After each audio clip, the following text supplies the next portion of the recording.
بسم اللہ الرحمن الرحیم۔ السلام علیکم ورحمۃ اللہ وبرکاتہ۔ عبد المطلب کو یہ حکم اس وقت دیا گیا جب وہ اپنی منت بھول چکے تھے۔ پہلے خواب میں ان سے کہا گیا منت پوری کرو۔ انہوں نے ایک مینڈا ذبح کر کے غریبوں کو کھلا دیا۔ پھر خواب آیا اس سے بڑی پیش کرو۔ اس مرتبہ انہوں نے ایک بیل ذبح کر دیا۔ خواب میں پھر یہی کہا گیا اس سے بھی بڑی پیش کرو۔ اب انہوں نے اونٹ ذبح کیا۔ پھر خواب آیا اس سے بھی بڑی پیش کرو۔ انہوں نے پوچھا اس سے بھی بڑی چیز کیا ہے؟ تب کہا گیا اپنے بیٹوں میں سے کسی کو ذبح کرو جیسا کہ تم نے منت مانی تھی۔ اب انہیں اپنی منت یاد آئی۔ اپنے بیٹوں کو جمع کیا، ان سے منت کا ذکر کیا۔ سب کے سر جھک گئے۔ کون خود کو ذبح کرواتا؟ آخر عبداللہ بولے ابا جان آپ مجھے ذبح کر دیں۔ یہ سب سے چھوٹے تھے، سب سے خوبصورت تھے، سب سے زیادہ محبت بھی عبد المطلب کو انہی سے تھی، لہٰذا انہوں نے قرآن اندازی کرنے کا ارادہ کیا۔ تمام بیٹوں کے نام لکھ کر قرہ ڈالا گیا۔ عبداللہ کا نام نکلا۔ اب انہوں نے چھری لی، عبداللہ کو بازو سے پکڑا اور انہیں ذبح کرنے کے لیے نیچے لٹا دیا۔ جو ہی باپ نے بیٹے کو لٹایا عباس سے ضبط نہ ہو سکا، فوراً آگے بڑھے اور بھائی کو کھینچ لیا۔ اس وقت یہ خود بھی چھوٹے سے تھے۔ ادھر باپ نے عبداللہ کو کھینچا۔ اس کھینچا تانی میں عبداللہ کے چہرے پر خراشیں بھی آئیں۔ ان خراشوں کے نشانات مرتے دم تک باقی رہے۔ اسی دوران بنو خزوم کے لوگ آ گئے۔ انہوں نے کہا آپ اس طرح بیٹے کو ذبح نہ کریں، اس کی ماں کی زندگی خراب ہو جائے گی۔ اپنے رب کو راضی کرنے کے لیے بیٹے کا فدیہ دے دیں۔ اب سوال یہ تھا کہ فدیہ کیا دیا جائے۔ اس کی ترکیب یہ بتائی گئی کہ ایک کاغذ پر 10 اونٹ لکھے جائیں، دوسرے پر عبداللہ کا نام لکھا جائے۔ اگر 10 اونٹ والی پرچی نکلے تو 10 اونٹ قربان کر دی جائیں۔ اگر عبداللہ والی پرچی نکلے تو 10 اونٹ کا اضافہ کر دیا جائے۔ پھر 20 اونٹ والی پرچی اور عبداللہ والی پرچی ڈالی جائے۔ اب اگر 20 اونٹ والی پرچی نکلے تو 20 اونٹ قربان کر دی جائیں، ورنہ 10 اونٹ اور بڑھا دیے جائیں۔ اس طرح 10 کر کے اونٹ بڑھاتے جائیں۔ عبد المطلب نے ایسا ہی کیا، 10 اونٹ بڑھاتے چلے گئے۔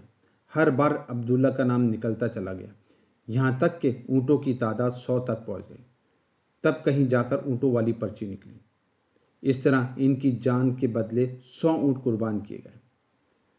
عبد المطلب کو اب پورا اطمینان ہو گیا کہ اللہ تعالیٰ نے عبداللہ کے بدلے 100 اونٹوں کی قربانی منظور کر لیا۔ انہوں نے کعبہ کے پاس 100 اونٹ قربان کیے اور کسی کو کھانے سے نہ روکا۔ سب انسانوں، جانوروں اور پرندوں نے ان کو کھایا۔ امام زہری کہتے ہیں کہ عبد المطلب پہلے آدمی ہیں جنہوں نے آدمی کی جان کی قیمت 100 اونٹ دینے کا طریقہ شروع کیا۔ اس سے پہلے 10 اونٹ دیے جاتے تھے۔ اس کے بعد یہ طریقہ سارے عرب میں جاری ہو گیا۔ گویا قانون بن گیا کہ آدمی کا فدیہ 100 اونٹ ہے۔ نبی کریم صلی اللہ علیہ وآلہ وسلم کے سامنے جب یہ ذکر آیا تو آپ نے اس فدیے کی تصدیق فرمائی، یعنی فرمایا کہ یہ درست ہے۔ اور اسی بنیاد پر نبی کریم صلی اللہ علیہ وسلم فرماتے ہیں میں 2 ذبیحوں یعنی حضرت اسماعیل علیہ السلام اور حضرت عبداللہ کی اولاد ہوں۔ حضرت عبداللہ قریش میں سب سے زیادہ حسین تھے۔ ان کا چہرہ روشن ستارے کی مانند تھا۔ قریش کی بہت سی لڑکیاں ان سے شادی کرنا چاہتی تھیں، مگر حضرت عبداللہ کی حضرت آمنہ سے شادی ہوئی۔ حضرت آمنہ وہب بن عبد المناف بن زہرہ کی بیٹی تھی۔ شادی کے وقت حضرت عبداللہ کی عمر 18 سال تھی۔ یہ شادی کے لیے اپنے والد کے ساتھ جا رہے تھے۔ رستے میں ایک عورت کعبہ کے پاس بیٹھی نظر آئی۔ یہ عورت ورقہ بن نوفل کی بہن تھی۔ ورقہ بن نوفل قریش کے ایک بڑے عالم تھے۔ ورقہ بن نوفل سے ان کی بہن نے سن رکھا تھا کہ وقت یہ آخری نبی کا ظہور ہونے والا ہے، اور ان کی نشانیوں میں سے ایک نشانی یہ ہوگی کہ ان کے والد کے چہرے میں نبوت کا نور چمکتا ہوگا۔ جو ہی اس نے عبداللہ کو دیکھا فوراً اس نے کے ذہن میں یہ بات آئی۔ اس نے سوچا ہو نہ ہو یہ وہی شخص ہے جو پیدا ہونے والے نبی کے باپ ہوں گے۔ چنانچہ اس نے کہا اگر تم مجھ سے شادی کر لو تو میں بدلے میں تمہیں اتنے ہی اونٹ دوں گی جتنے تمہاری جان کے بدلے میں ذبح کیے گئے تھے۔ اس پر انہوں نے جواب دیا، میں اپنے باپ کے ساتھ ہوں، ان کی مرضی کے خلاف کچھ نہیں کر سکتا، نہ ان سے الگ ہو سکتا ہوں، اور میرے والد باعزت آدمی ہیں، اپنی قوم کے سردار ہیں۔ بہرحال ان کی شادی حضرت آمنہ سے ہو گئی۔ آپ قریش کی عورتوں میں نسب اور مقام کے اعتبار سے افضل تھیں۔ حضرت آمنہ حضرت عبداللہ کے گھر آ گئیں۔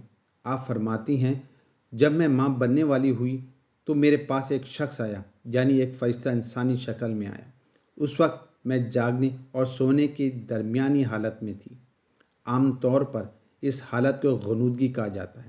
اس نے مجھ سے کہا، تمہیں معلوم ہے تم اس امت کی سردار اور نبی کی ماں بننے والی ہو؟ اس کے بعد وہ پھر اس وقت آیا جب نبی صلی اللہ علیہ وآلہ وسلم پیدا ہونے والے تھے۔ اس مرتبہ اس نے کہا، جب تمہارے ہاں پیدائش ہو تو کہنا، میں اس بچے کے لیے اللہ کی پناہ چاہتی ہوں ہر حسد کرنے والے کے شر اور برائی سے۔ پھر تم اس بچے کا نام محمد رکھنا، کیونکہ ان کا نام توریت میں احمد ہے، اور زمین اور آسمان والے ان کی تعریف کرتے ہیں، جبکہ قرآن میں ان کا نام محمد ہے، اور قرآن ان کی کتاب ہے۔ ایک روایت کے مطابق فرشتے نے ان سے یہ کہا، تم وقت کے سردار کی ماں بننے والی ہو۔ اس بچے کی نشانی یہ ہوگی کہ اس کے ساتھ ایک نور ظاہر ہوگا، جس سے ملک شام اور بصرہ کے محلات بھر جائیں گے۔ جب یہ بچہ پیدا ہو جائے گا تو اس کا نام محمد رکھنا، کیونکہ توریت میں ان کا نام احمد ہے کہ آسمان اور زمین والے ان کی تعریف کرتے ہیں، اور انجیل میں ان کا نام احمد ہے کہ آسمان اور زمین والے ان کی تعریف کرتے ہیں، اور قرآن میں ان کا نام محمد ہے۔ حضرت عبداللہ کے چہرے میں جو نور چمکتا تھا، شادی کے بعد وہ حضرت آمنہ کے چہرے میں آ گیا تھا۔ امام زہری فرماتے ہیں، حکیم نے یہ روایت بیان کی ہے اور اس کو صحیح قرار دیا ہے کہ صحابہ رضی اللہ تعالیٰ عنہ نے حضور نبی کریم صلی اللہ علیہ وسلم سے عرض کیا، اے اللہ کے رسول، ہمیں اپنے بارے میں کچھ بتائیں۔ آپ صلی اللہ علیہ وسلم نے ارشاد فرمایا، میں اپنے باپ ابراہیم علیہ السلام کی دعا ہوں، اپنے بھائی عیسیٰ علیہ السلام کی بشارت ہوں اور خوشخبری ہوں۔ جب میں اپنی والدہ کے شکم میں آیا تو انہوں نے دیکھا گویا ان سے ایک نور ظاہر ہوا ہے، جس سے ملک شام میں بصرہ کے محلات روشن ہو گئے۔ حضرت آمنہ نے حضرت حلیمہ سعدیہ سے فرمایا تھا، میرے اس بچے کی شان نرالی ہے، یہ میرے پیٹ میں تھے تو مجھے کوئی بوجھ اور تھکن محسوس نہیں ہوئی۔ حضرت عیسیٰ علیہ السلام وہ آخری پیغمبر ہیں جنہوں نے آپ صلی اللہ علیہ وسلم کی آمد کی خوشخبری سنائی ہے۔ اس بشارت کا ذکر قرآن میں بھی ہے۔